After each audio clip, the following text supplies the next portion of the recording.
everybody, it's Sharon here. Welcome back to my channel for those who are returning, and welcome to any new subscribers that may be visiting for the first time. I have a little bit of a different video today. I want to talk about ephemera folders. I have been chatting with a Subbie who happens to be a new crafty friend, and I just wanted to give her a shout out. So Joyful Michelle, if you're watching this, I hope this is helpful to you, and thank you for your questions. It's been lovely to be able to chat with you and get to know you a little bit better. I'm really enjoying our chat. So anytime you want to know anything, feel free to reach out. I'm always happy to help if I can. And for anybody else who has questions or has a special request for a video, or just want to chat crafty things, by all means you can reach out to me via my Facebook page, Paper and Lace Moments, and there is a link in the description below, and you can send me a message via that page. I would love to chat with you, and I would love to hear any questions or tips or requests that you have. So again, Michelle, thank you so much for reaching out. It's been lovely. And so we've been talking about ephemera folders, and I told Joyful Michelle, and by the way, I will put a link to Joyful Michelle's YouTube channel in the description below also. She has her own YouTube channel, so if you'd like to pop over there and see what she has going on, I'm sure she would love the support and would love to get to know you all if you haven't already subscribed to her channel. Okay, so we've been chatting about ephemera folders, and I have created 3 ephemera folders, one using Gayle Agostinelli's method, which I love, and one using, I was following instructions from Took's CraftTable, and I will link her channel below as well. And I loved the one that Took did because it had a hard cover. So I created her, well, I started to create her ephemera folder, and it went a little bit wrong. So I ended up with 2 separate, how about I just show you? I kind of messed up. Okay, so using Gayle Agostinelli's video tutorial, I created, and I will just check that you are, I may have to lift you up a bit. They're quite tall, these ephemera folders. Which is fabulous because they hold lots. I'll just measure. So this one is 9 inches, oops, by almost 6, not quite 6 inches. And I simply follow Gayle's instructions on her video. Of course, I will link Gayle's channel in the description below. I think Gayle's channel is always linked in my videos anyway. I happen to be a fan. So the bonuses of this ephemera folder are that it was my first, so we have a great relationship. The vellum pockets are fabulous. They hold things into the pages really, really well. And I love the pockets on the inside of the cover. They're great for, as you can see, larger items. As I said, the vellum pockets are fabulous because they're quite firm, although they're not. They have a fragility about them, I suppose, but I haven't had an instance yet where one has lifted away from the paper, which I was a little bit concerned about.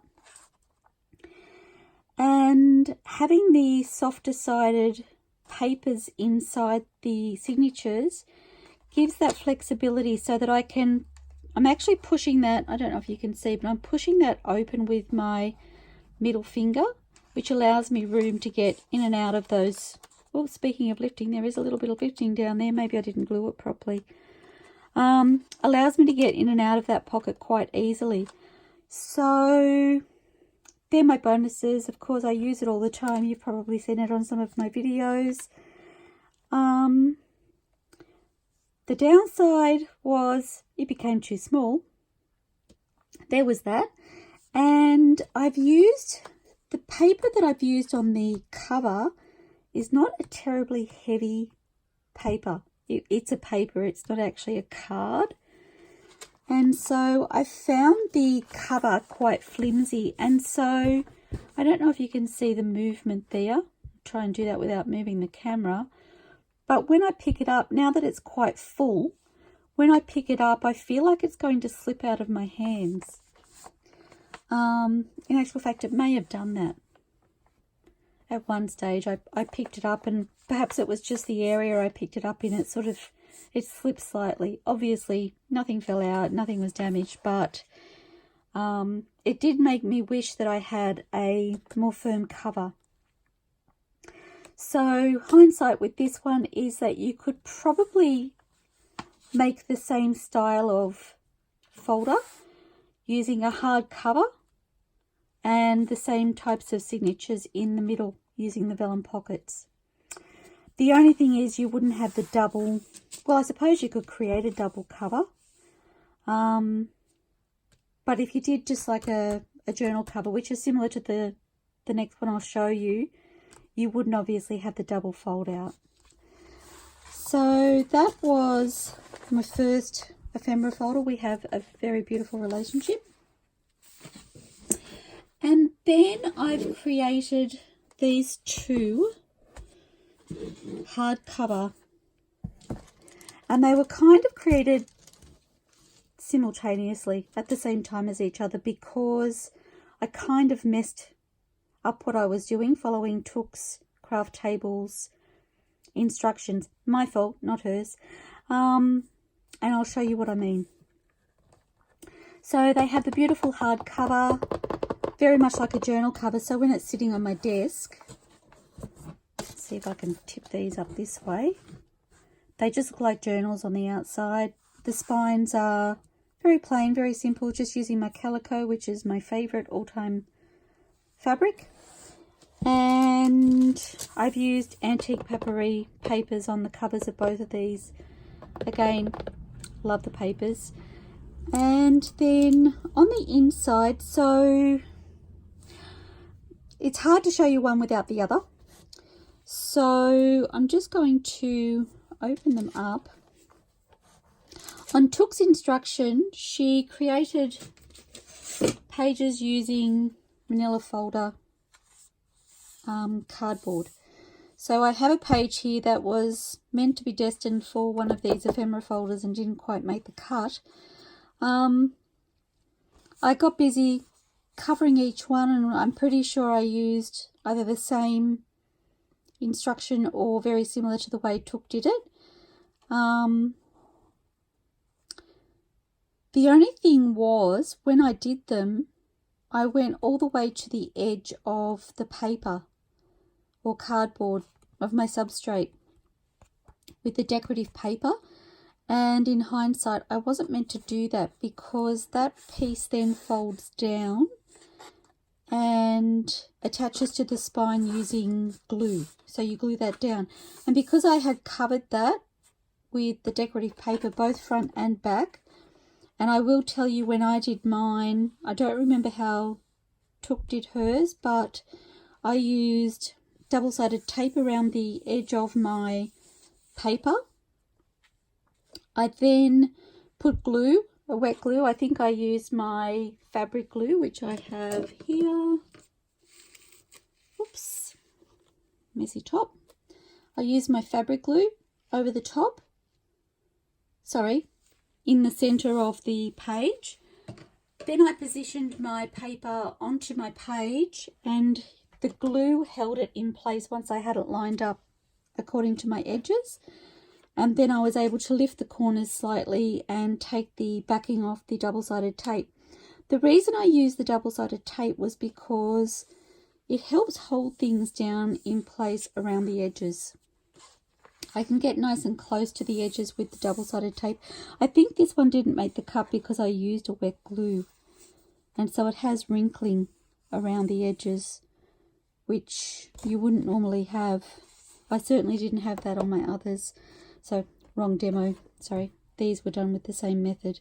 So, I don't know if you can tell, but there's no wrinkling with these.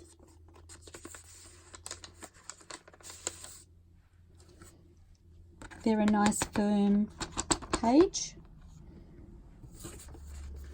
Okay, so I was busy creating my pages. I had probably gotten about halfway with these pages, and it was time consuming, guys. I'm not going to lie, it was a time consuming task. Totally worth the effort because I love the ephemera folders that I've created, but I was finding it really time consuming, and I got halfway through, and I have created these folders quite large. I wanted them to be quite substantial and have plenty of room. And I will show you, I think I used the measurements for the one that Gayle did as a guide. So my cover is 10 inches by about 7 3/8 by the look of that. So 10 inches by 7 3/8, and my spine has ended up being 3 inches wide on this one. I'm not sure if this one's the same. I think it is. No, not quite. So it's 2 5/8. And I created the spines in accordance with what I would need to fit my signatures in. So using, sorry, I'll backtrack a moment. So as I said, I was creating the pages with the pattern paper on the front and back of the file folder sheets, and I have some file folder sheets here that were left over from that process. And just be aware, on Took's instruction, she mentioned using the guides that were, sorry, I'll see the bottom one is creased, I think. So, whoops. So the file folder has score lines in it. And Took mentioned that she used those score lines when doing her covers. I have a funny feeling that our score lines are slightly wider, and I had to adjust that when I made my ephemera folder. I don't remember the exact, well actually this one is one that I've altered, so I think I've done half. I used the score lines and the measurements were out, and I couldn't figure out why. And I think the measurement on ours there, well, I can tell you, they're at a 1/2 inch interval, whereas I've ended up with a 1/4 inch interval on the ones that I used. So just keep that in mind if you're in Australia, that your crease line should be 1/4 inch and not 1/2 inch. Again, if I'm not making sense, go to Took's CraftTable and check out her video. It's a very good instructional video, and it won't steer you wrong. So I was making those papers, and I got about halfway through, and I was like, this is really time consuming. And I actually love the colour of the manila folder on its own.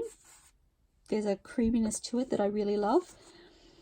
And I don't know, I was in my craft room late one night, and I was like, I wonder what would happen if I just tried to print on it directly. So I had some spare sheets like the ones that I've just shown you, and I took those sheets and I ran them through my printer. Oops, and that happened. I ran them through my printer and they came out beautifully. They have a real creaminess to the picture. So I did a whole set of papers for that in, like that, sorry, I did a whole set of papers like that in next to no time at all. I had run them all through the printer, printed front and back on the number of sheets that I needed for my folder, and it was literally done in, I don't know, it seemed to go really, really quickly, say half hour tops. Whereas I'd spent probably, between the cover and the signatures, I'd probably spent a couple of days or sessions, sorry, on the other one. I know I was sitting down for the second time to do the inside sheets using this method here. So essentially I had created myself a second set of inside pages. So on Took's video, she used protective sheets that she cut into strips and she sewed around the pockets. I think it's down the inside and across the bottom that she's sewn, because when you have the sheets, I'm not sure if I have some of the scraps here. She cut them so that, I don't know how clearly this will show up. I'm wondering if putting it on here might help. So that they opened up at the side, and tucked that over the edge of the page, and then sewed across the bottom and up the inside. And I must admit, I was really worried about how that was going to go and how I was going to make sure that my stitches went through both the front and the back, and I didn't have a mishap. I thought the bottom piece would slip around, obviously because I can't see it. I thought that would slip around a lot and I would end up missing the stitches going through, but it actually worked really well, so I was really surprised. I'm just wondering if I can show you the sleeves that I used.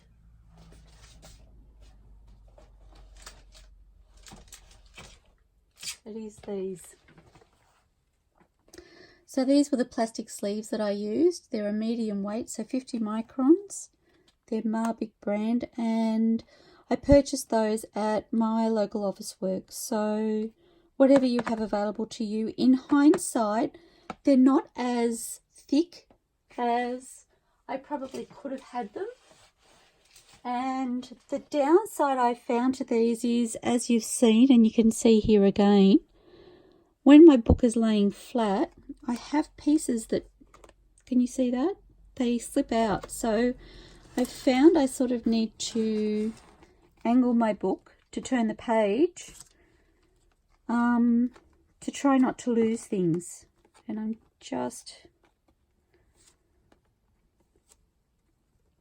And I set these up really quickly. I'm wondering where these came from. I think they're Roxy Creation labels. So I believe they came out of the same pocket that the other ones came out of when I first picked some up. In hindsight, maybe if I'd have used a stronger, thicker plastic pocket or plastic sleeve, I wouldn't be having this problem. But I was a little bit disappointed in the fact that I can't have it laying flat, whereas I never had that problem with this one that I did through Gayle's instruction. And even now, like, I can lay it down flat and flip and nothing seems to fall out. I mean, I have had things fall out, but not as easily.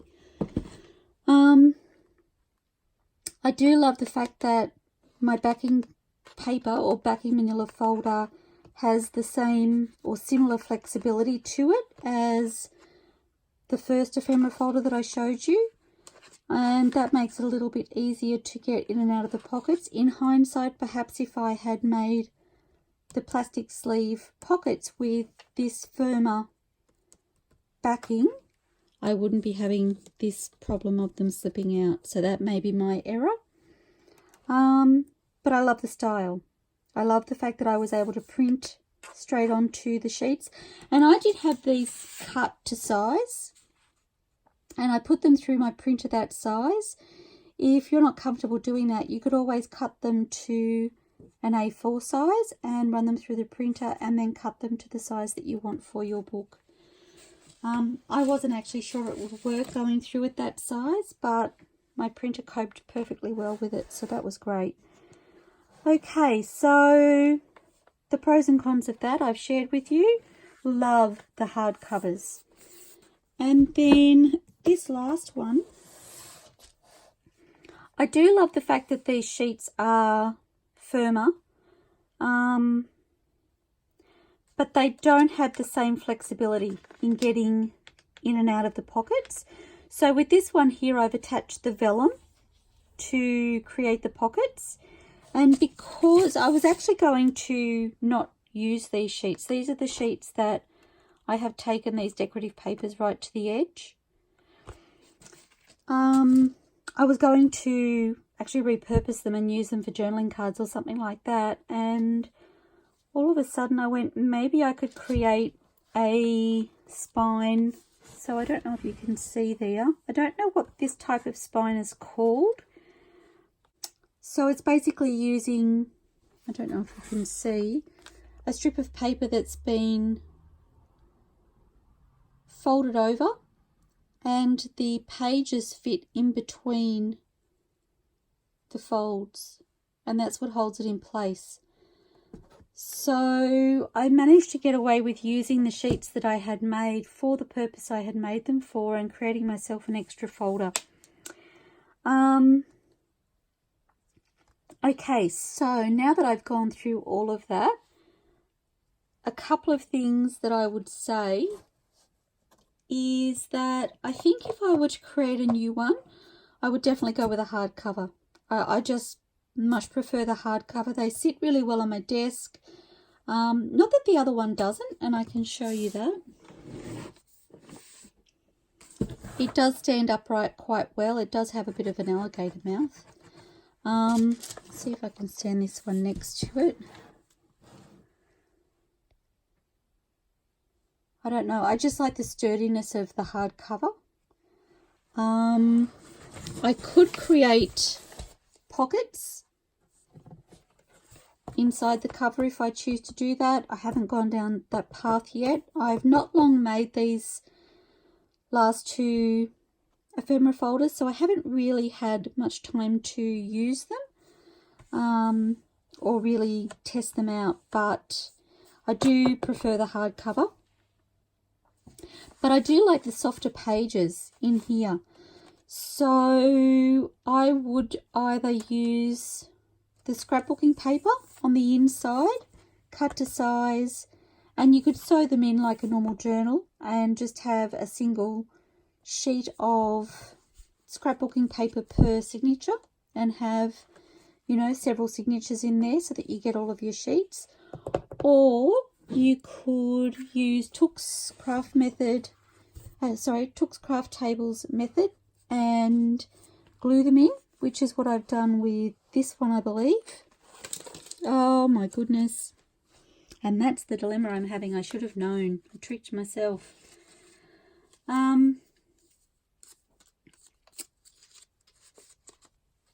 Yes, you could glue them in using Tooks.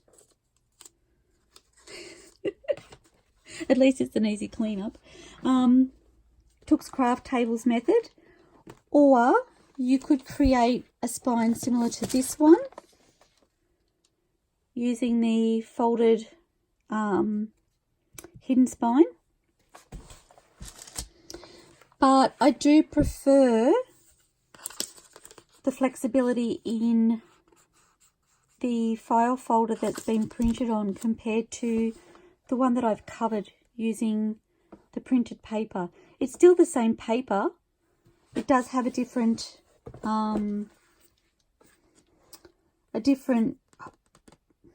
what's the word I'm looking for? Undertone because of the manila folder, but I think it's really pretty, guys. So, and then I would use the vellum pockets on here instead of the plastic sleeves. So anyway, I'm not sure. I may have to create myself another one at some stage. If you're interested in me having a go at any one of those options, please feel free to send me a message, comment on this video and let me know, and I'll see what I can do in creating one with you using whatever you'd like to see. And